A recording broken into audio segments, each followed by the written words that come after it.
Major funding for these programs is made possible by grants from Chase Commercial Term Lending and Capital One Bank, New York Community Bank, the Witkoff Group, M&T Bank, Perfect Building Maintenance, Genova Burns, Jean Tomasi and Webster, Greenberg Traurig, Kilroy Architectural Windows, New York's Window Company. Additional funding is provided by grants from AKA Hotels, Corman Communities, Aerial Property Advisors, Bank of America Merrill Lynch, Bank Leumi USA, Briarwood Organization, CBRE, Colliers International NYC, CPEX Real Estate Services, Cushman Wakefield, Customers Bank, DDG, Dime Savings Bank of Williamsburg, Douglaston Development, Levine Builders, First Nationwide Title Agency, Flushing Bank, Friedman, Gemini Real Estate Advisors, Hap Investment Developers, Herrick Feinstein, Investors Bank, James D. Kuhn Real Estate Institute at Syracuse University, James Orphanides, Chairman USRealty.com, John Katsimides, Red Apple Group, Margolin Weiner and Evans, Madison Realty Capital, Massey Knackle Realty Services, Matone Group, Meridian Capital Group, Newmark Grubb Knight Frank, New Banks, People's United Bank, SJP Properties, Sterling and Sterling, Stonehenge Partners, TD Bank, Terra CRG, the CUNY TV Foundation, the Continuum Company, Urban American, and these friends.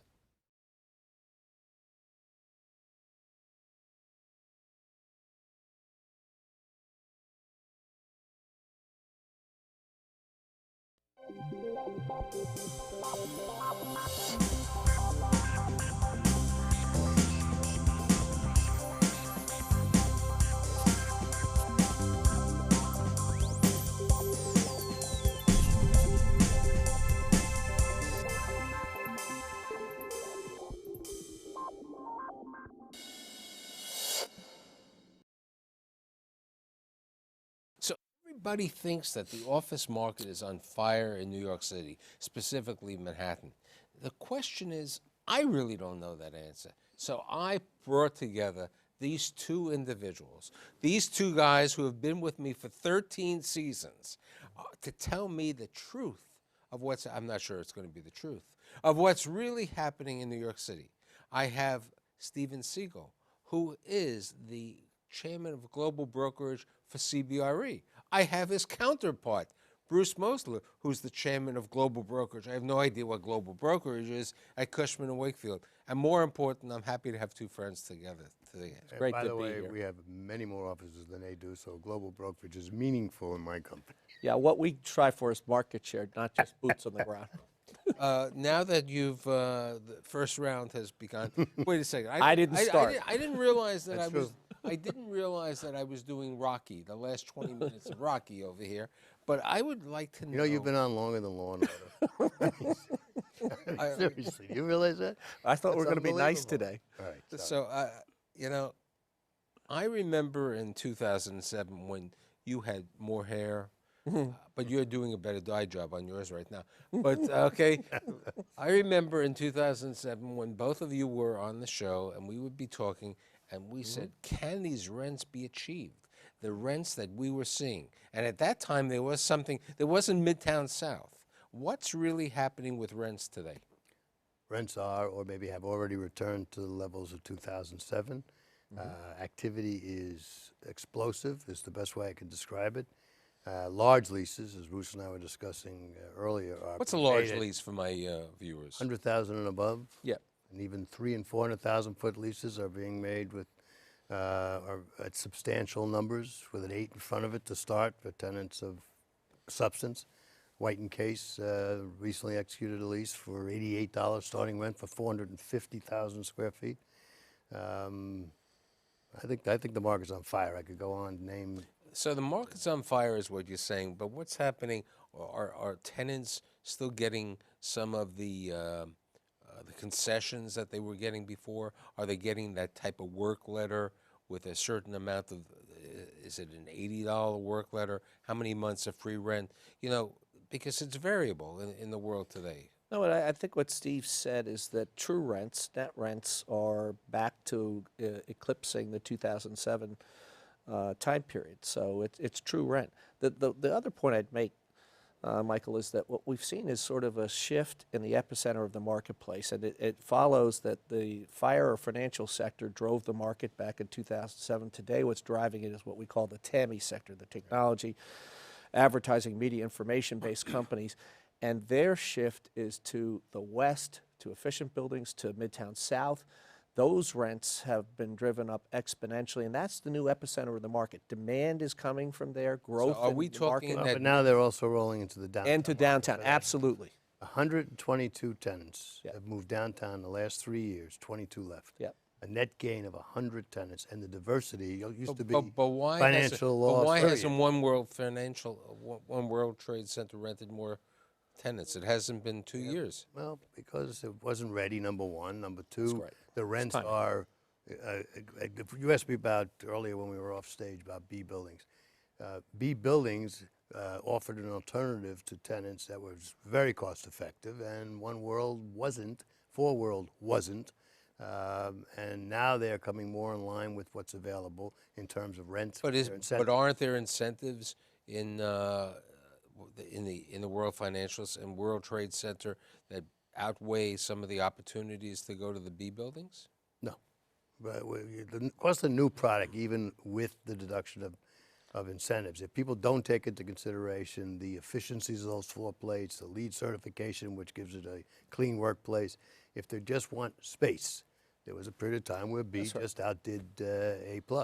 It's not happening. Now the evolution is moving towards these buildings. There's a tremendous amount of activity in Four World, in One World. That's right. World Financial as well. I mean, Steve's right. There's been a progression. Now, World Financial had a lot of vacancy. I mean, it was close to 1 million square feet.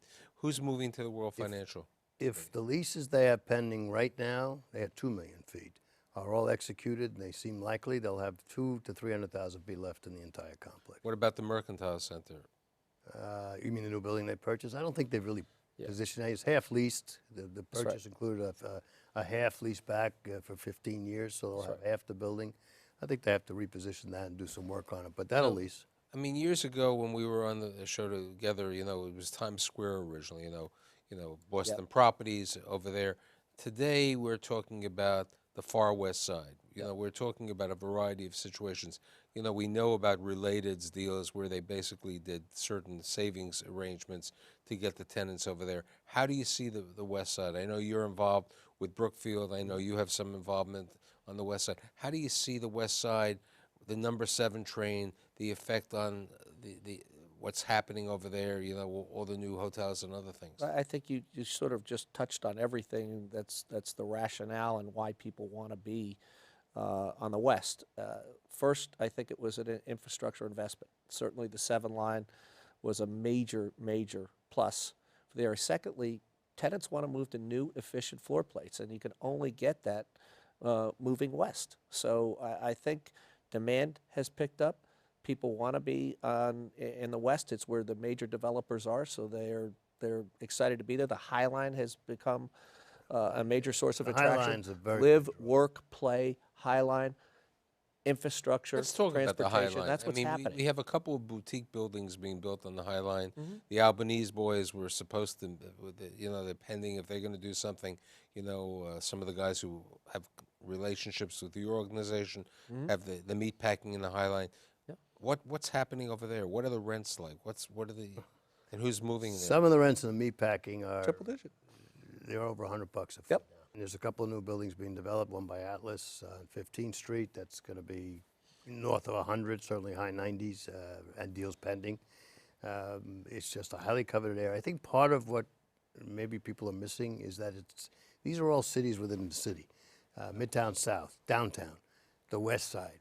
I mean, you remember when they're Starrett all Lehigh, Manhattan. nobody wanted to go to the Starrett Lehigh. It was, you know, it was The too far away. world has completely changed, Michael. I come back to what I said before. I think the epicenter of Manhattan has shifted from Midtown. It used to be as Midtown rents went, so went Midtown South and downtown. I just don't think that's the progression any longer. And there's always that gap. Oh, if Always Midtown a gap, is 25 to 30% less. Right, downtown. gap is Not close. the case anymore. Lowest vacancy in the marketplace today is Midtown South. highest demand in comparison to space available is Midtown South, followed by downtown, and then Midtown. That's the irony.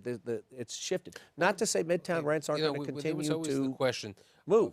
of, 6th Avenue. There's a lot of vacancy space on 6th Avenue. And then there was a lot of sublease space on Park Avenue. What's the status today about Park Avenue and Avenue of the I think Americas? for a while people had coined the phrase 6th Avenue, the avenue of vacancy. It's no longer true. He has a major building which is rapidly being leased. The White and Case took nearly 500,000 feet at 1221. Yes. Somebody told me today the last piece of space may have been taken by a major tenant. That building will be gone. 1271 will come to market, but not for 2 or 3 years, I guess. That's right. Park Avenue, I don't know of any major blocks of sublet space except for Colgate-Palmolive, and that's only relatively short-term. Now, what about the new office that the Milken organization, the Heinz Milken, on 40th Bryant and Park. 39th Street, They were Bryant this Park? close to signing a deal. That's right. That was pulled in the 11th hour for most of the building That's right. with the law firm. Would have been one and done, And what and happened a is fabulous our current deal. landlord just jumped all over them to keep them. But it's a great But location, it'll lease. no question. What happens, here's the question, and I posed this question in 2007 to people. What happens to the small company who really can't afford the rents which are going up? Because you're saying to me that the rents are going up. People are paying high rents. What happens to that small accounting firm, the small professional firm, and the nonprofits who have sold their properties, many of them, to capture the situation? Where do these people go? talk Because about- there aren't that many, as you said, You can't lump them together. It's two different groups. Not for profits, small businesses. let's take small businesses and them. Revenue proportionally is growing to some degree with them. They're not always remaining the same size. They may not add a lot of people, so they tend to now be moving to more secondary areas, so kind of in the pocket where it's not Midtown, it's not Midtown South. They did move a number of them to downtown when there were B buildings in the high 20s and the low 30s. Some of the not-for-profits went downtown as well. The newsprint companies, the Daily News moved downtown. A lot of these companies that were very cost sensitive from a rent standpoint found their oasis down there, hence the 100 net companies that have moved downtown. Not-for-profits a little bit different. Now that the downtown market from a B standpoint is pretty much eaten up, there was an article in, I don't know if you'll name publications, Cranes the other day that talked about If you're not, he just did. not-for-profits. Yeah, I did anyway. Yeah. Particularly Toro College, who needs 300,000 feet within a year. Now, how they let themselves dig that hole, I have no idea. But and it talked in general about not-for-profits and how hard it is for them to find reasonable space in New York City. They'll be pushed to the outer borough. I mean, it's not a terrible thing. But that's exactly what's going to happen. By not the a way, the terrible answer thing. is Brooklyn, Long Island City. and Queens, Long Island There City. are going to be markets created because of that demand. There's no question about it. And there are still submarkets within the markets we've discussed where side street buildings could still be alternatives. But in the main, I think they'll be pushed to the Let's submarkets. talk about the side street buildings because, a number of properties, which we call the Fashion District, the Garment Center, those 7th, 8th Avenue buildings, they were $22 a square foot. What's happening to them today? Those 8th Avenue buildings between, let's say, 42nd Street and 50th Street. Oh, my God. They're all moving through the roof. $50 to $65 a foot, I would think, depending on the age of absolutely. the building. You can get a walk-up now for $22 a foot. That's right. We'll give you a place, Michael, but it won't be in Manhattan. Thank you. We're here for you. It's No, always- we're here for you. Headquarters of the Stolen We'll get him a place. It's all right. It's very nice of you. But we're not going to share the commission. Now, what about the? I was going to waive mine. Okay, Were you? What about the investment sales world? I mean, prices have reached, as we said recently. Peak pricing. Past peak I mean, 450 Park Avenue to sell for $1,775 a square foot. Buildings on Times Square to sell at outrageous prices. Who's buying? What's happening? $1,500 a foot for 5 Times Square. That's right. $2,200 a foot for 650 Madison. Now, some of those buildings, not 450, but some of those buildings are combination office retail play. That's like 666 Fifth, where they carve out the retail, and the retail They're selling at underwriting enormous prices per square foot. That's right. See, when, And low when you and caps. I were young, remember there were lobbies in buildings. Today, there are no lobbies. That's on- right, they're on retail. Fifth They're Avenue. lobbies, but they're on the side street now. But nobody has these grandiose lobbies for the very reason that we're talking about here. The retail values have also shot through the roof. But I think there's three things about the investment sales market, and Steve hit it absolutely right. The purchases today, the pricing that we're seeing is a function of underwriting to different uses.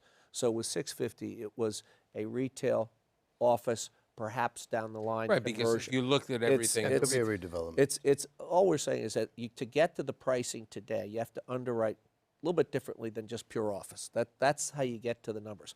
But in putting this back in perspective, we're seeing tremendous investment, foreign investment and otherwise, because at the end of the day, where can you put your capital to go to work if you're a sovereign wealth? At the end of the day, it boils down to two cities, primarily London and New York, and after that, the gateway cities throughout the rest of the U.S., unless you want to go yield chasing, which will occur.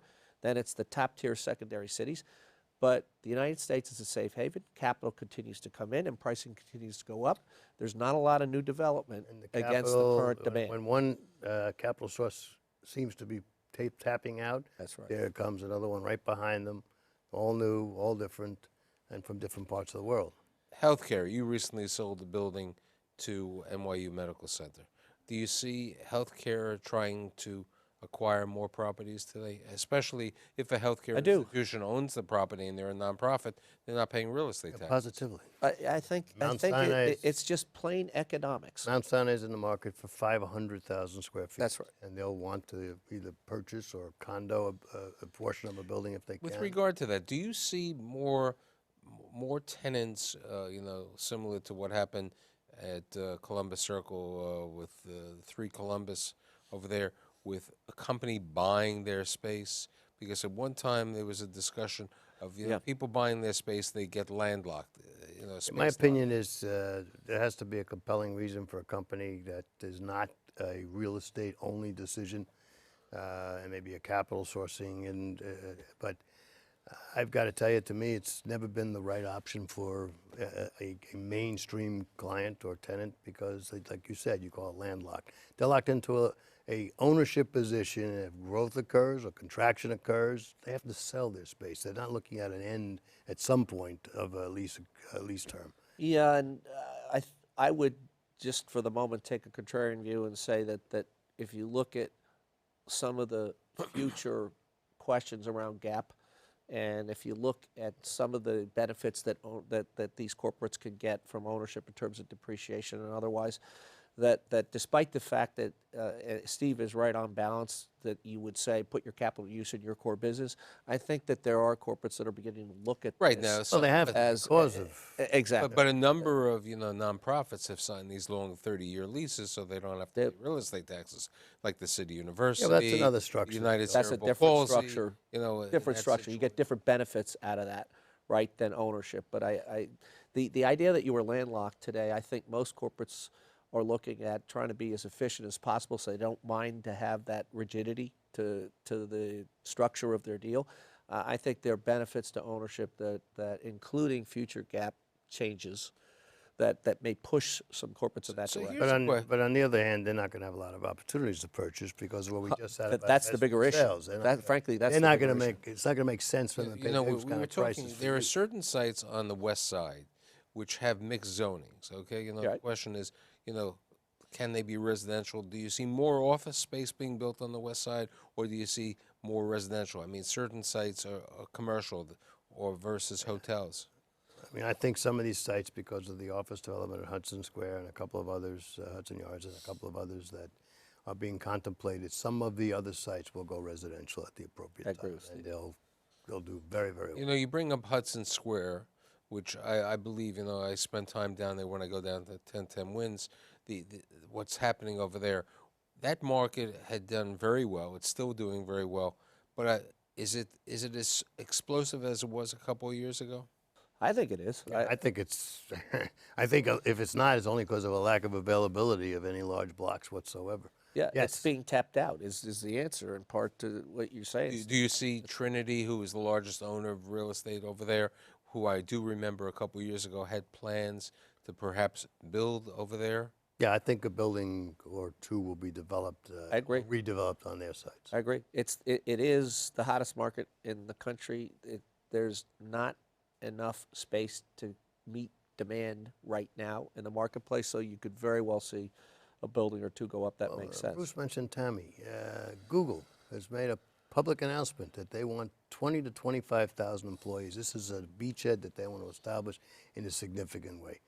Using rounded numbers, that's 5 million square feet coming out of potentially one tenant. They're in the market right now for what would be a right now requirement, and they're looking forward from that to a building that will give them So expansion. here's relates. A couple of weeks ago, I did a show on what's happening in Queens. One of the biggest developments, which really is not Queens, is Roosevelt Island.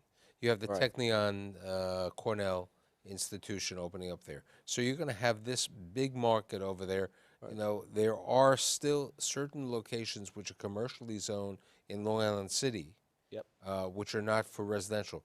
Do you see office tenants, especially, you know, you bring up the Google type of situation, you know, you have the ferry, you know.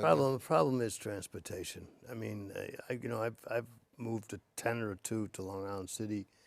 One of them, a substantial tenant, came back into New York. It depends on where. Yeah, I think they just called me actually as a result of that, so thank you. There's not a plethora of sites with the proper or appropriate transportation. That's the crux of the issue. I mean, a ferry is a subsidy or subsidy of main transportation. You've got to have the subway lines. You've got to have more than than Now, limited access. Do you see potentially near the Columbia? I mean, there's a lot of on the west side, the far west side, going further up. You know, where Columbia is building all their new places over there. Do you see office space perhaps moving there? I mean, there were discussions, and now the site is owned by Bruce Eichner, you know, a number of years ago of 1800 Park Avenue, where they're going to put up an office building or so on. Do you see opportunities in the far? I'm not overly bullish about that for office space. Not in any substantial way. Exactly. Maybe it's related to the university usage or otherwise, but otherwise I think that's more residential or specific. By the way, usage to I have universities. clients that have said, when you do my survey or my available opportunities, future or current, take a look at Harlem also. So I believe that at some point you'll see some reasonable sized tenants say, okay, we can go there for X less, but there's no product. Now, many years ago, you used to, there was a place past the water that one of your good clients is building a residential tower in Fort Lee. It was called New Jersey, where the market rent has not increased in probably 25 years, and in Westchester, which there are similarities. Do you Westchester, less so. Okay. Yeah, Do you agreed. see, you know, The waterfront Pearson- of New Jersey has had boom times, Okay, but no bus times. Okay, but Pearson, you know, part of their space they moved down to Hudson Square, and part of the space they moved to Hoboken. Right. Do you see the Jersey? How is the New Jersey market doing today? I mean, are any of the tenants who we're talking about thinking about because of the Grow Green credits, the urban tax credits, and you know, there's a big ad recently about the right near Newark Gateway that Yes. with the incentives. Do you see tenants moving to New Jersey, or they're still staying? I really want to be in the Apple. I'll let Bruce answer this as well, but I think tenants are beginning again to seriously look at New Jersey as an alternative for some or all of their requirements. I don't think they're ready yet to take them into the extent they were taking them. I mean, because Bank of New York Newport Mellon City was built. is going to vacate one wall, and they're talking about looking for a space. Are they going to be Bonge, Bank of New Jersey? I mean, give me a break. I mean, I understand that they're looking for it's Bonge. Alexander Hamilton will be rolling over in his grave right now. I mean, So I'm going to say it with a slight more subtle twist. Yeah, subtle. He has no idea. No, that a my brother word? is very Is subtle. that a but word? Here's, I think I'd say two things about the Jersey Gold Coast, because it has always benefited from rents rising in Manhattan and the Yeah, concept. but where could you buy a being- building in New Jersey? I'm not talking about. It's the not Gold about Coast. buying 'em. I mean, where? I mean, but There's people. some Are, terrific buildings to lease. Knox 7 in You don't Jersey have to City, buy. Hoboken. Yeah. They're great buildings, and if people feel that the rents are high as they reach the point, Or taxes several times, or move- taxes, or who knows what. Who's That's our what's mayor now? always Who knows what he's driven gonna do? that part of the world. and what about where Senator Booker used to be? Corey, Booker. Newark. Newark. I mean, where I understand that the Verizon building may be sold for $10 a square foot. That's an antiquated building with Yeah, very few not a windows, fair- if any. It's not a Yeah. fair analysis. no, How but- about Panasonic? Just moved there from Secaucus to. That's right. about No a half question. That's why million feet. Newmark is Newmark.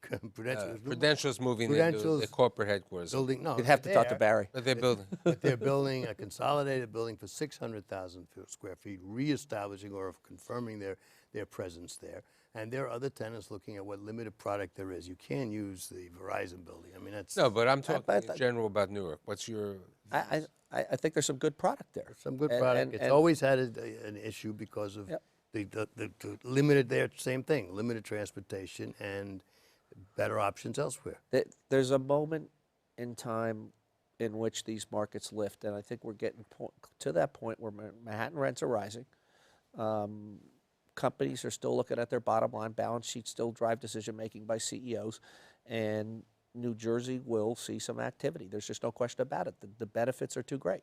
Didn't Thomson Reuters just renew and expand in Hoboken? I'm not sure. Yeah, I think they Might may have. have. Now, what about you were talking about the rents are reaching the 2007 levels.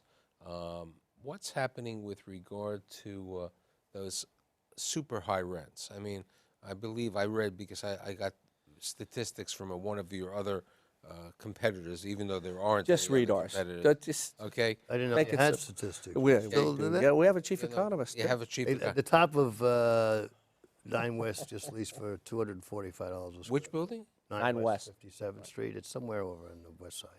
And another significant How much? building, $245 a square feet. And what only type? only exceeded by the top of General Motors building. Right. which And, was and what also type of fire. tenants are moving to those type of hedge funds? Yes, Yeah. Private equity? Yes. yes, Yes. yes. But to your other point, I think It's not about cost in it, it's about space. that's right. But I think Steve would agree with me on this, that we're beginning to see with much more regularity triple-digit rents. You're seeing that Park Avenue South, by the way. So those rents are coming back. I'm not saying that you're going to see them. What about Third Avenue, regard- which really has not, there's been a lot of Different accounting story. firms Yep. and other things moving to Third Avenue. Well, Third relatively Avenue speaking, that's a bargain, relatively speaking, and there's some good product. But there, it's historically, leasing up. that's also been Yeah. the case. Historically, It's Third true. Avenue's always been a bargain to be Midtown, to be in a great location. You've always gotten just a little bit less on Third than you would on Madison Park, et cetera. And I don't think that's going to change. There's No, some I think great it's space on because of Third the Avenue. Third Avenue, oh no, it's gone. Yeah. So if a tenant said to you, not one of these gigantic tenants, said to you, where can I find an affordable rent in Manhattan? Where, for a small tenant user, where would you tell them to go? What's affordable? I'm asking you what's No. That's the question. What's affordable? What was affordable is not what's affordable now. Tenants, people are making more money. The economy is a little more. So you're saying to me that So if it was $45 a few years ago, 5 years ago, 7 years ago, it's $65 now is what I'm saying. Or maybe. The tenant that needs, a not-for-profit that needs what was downtown availability, 30, 35, low 40s, they can still go downtown. There are pockets of availability. They can go far west side, but not in the prime west side where he has Manhattan West and Hudson Yards. They go, maybe lower down into the 20s in some of Right. the side street buildings. There's space available in an affordable basis. There's some markets. having two of you on for 30 minutes is totally not a sufficient amount of time. But I do believe that my viewers and I have got a pretty good idea on the office market. I'd like to thank Bruce, and I'd like to thank Stephen, and I'll see you next week. Pleasure. Thank you. Thank you so much.